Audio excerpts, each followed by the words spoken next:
നമസ്കാരം. പുതിയൊരു വീഡിയോയിലേക്ക് എല്ലാവർക്കും സ്വാഗതം. പുരുഷൻ പൂർണ്ണത പ്രാപിക്കുന്നത് വിവാഹത്തോടെയാണ്. അതുപോലെ സ്ത്രീക്ക് പൂർണ്ണത വരുന്നത് മാതൃത്വത്തിലൂടെയും. അതിനാൽ വിവാഹം പുരുഷന്റെയും സ്ത്രീയുടെയും പൂർണ്ണതയ്ക്ക് അനിവാര്യമാണ്. പുരുഷന്റെ അർദ്ധഭാഗം പത്നിയാണ്. ഒറ്റച്ചക്രമുള്ള വണ്ടി, ഒരു ചിറകുള്ള പക്ഷി എന്നിവയെപ്പോലെയാണ് അവിവാഹിതൻ. ഭാര്യയില്ലാത്ത ഒരുവന് കർമ്മങ്ങളിൽ ഏർപ്പെടുന്നതിനും അർഹനല്ല. അതിനാൽ യഥാകാലം ഏതൊരു പുരുഷനും വിവാഹം കഴിക്കണം.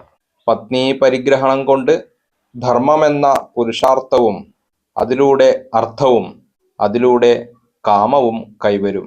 വിദ്യ, ധനം, കർമ്മം ഇത്യാദികളിൽ തനിക്ക് തുല്യമായ കുലത്തിൽ ജനിച്ചവളെ ആണ് വിവാഹം കഴിക്കേണ്ടത്.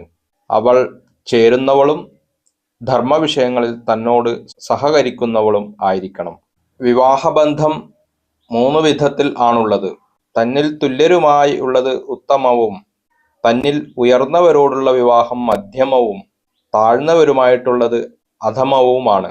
കാരണം തന്നിൽ താണവർ ആകയാൽ ഒരുപക്ഷെ നിന്ദിച്ചേക്കാം, എന്നാൽ വലിയവരായാൽ വിലവയ്ക്കില്ല.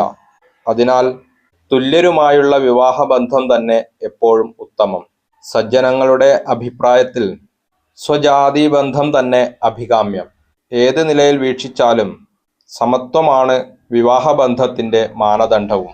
മാതാവുമായി രക്തബന്ധം ഇല്ലാത്തതും പിതാവുമായി സഗോത്രബന്ധം ഇല്ലാത്തതുമായ കന്യകയെയാണ് വിവാഹം കഴിക്കേണ്ടത്. വിവാഹം കഴിക്കാൻ ഉദ്ദേശിക്കുന്ന കന്യകയ്ക്ക് സഹോദരൻ ഉണ്ടായിരിക്കണം. അധ്യയനം പൂർത്തിയാക്കിയാൽ ഗുരുദക്ഷിണ നൽകി ഗുരുവിന്റെ അനുജ്ഞയോടെ സ്വഗൃഹത്തിലേക്ക് മടങ്ങി ആവശ്യത്തിന് സ്വത്ത് സമ്പാദിച്ച് ലക്ഷണയുക്തയായ ഒരു കന്യകയെ വിവാഹം കഴിക്കാം.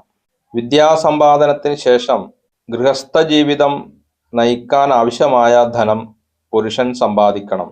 ക്ലേശിക്കാതെ ജീവിക്കാനുള്ള മാർഗമുണ്ടായാൽ തനിക്ക് അനുരൂപയായ കന്യകയെ പരിണയിക്കണം.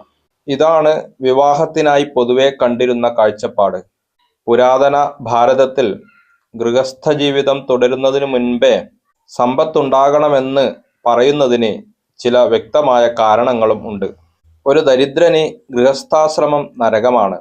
വിശന്നും ദാഹിച്ചും വലയുന്ന ഭാര്യയെയും സന്താനങ്ങളെയും കണ്ട് മനസ്സലിയാത്തവന്റെ ഹൃദയം വജ്രസമാനമാണ്. പട്ടിണി കൊണ്ട് ശരീരം ശോഷിച്ച് കീറിമുഷിഞ്ഞ വസ്ത്രം ധരിച്ച് ജീവിക്കുന്ന ഒരുവന് പത്നി ഉണ്ടാകുന്നത് ഒരിക്കലും സുഖകരമാകുകയില്ല. പുരാണത്തിൽ 8 വിധത്തിലുള്ള വിവാഹങ്ങളെ പറയുന്നുണ്ടെങ്കിലും കന്യകയെ തേടി വന്ന വരന് നിങ്ങൾ രണ്ടുപേരും ധർമ്മത്തിന് അനുസരിച്ച് ജീവിക്കുക എന്നനുഗ്രഹിച്ച് കന്യാദാനം നടത്തിക്കൊടുക്കുന്ന പ്രാജാപത്യം എന്ന വിവാഹമാണ് പ്രധാനമായും കണ്ടുവരുന്നത്. സ്വന്തമായി സമ്പാദിക്കുന്ന പണം ഏറ്റവും ഉത്തമം, പാരമ്പര്യമായി കിട്ടുന്നത് മധ്യമം, മാതുലന്മാരിൽ നിന്നും ലഭിക്കുന്നത് അധമം, സ്ത്രീയിൽ നിന്നും ലഭിക്കുന്ന ധനം അധമാധമമായിട്ടാണ് പറയുന്നത്. അതിനാൽ സ്ത്രീധനം വാങ്ങി വിവാഹം കഴിക്കരുത് എന്നും ഇതിലൂടെ മനസ്സിലാക്കാം. നമസ്കാരം.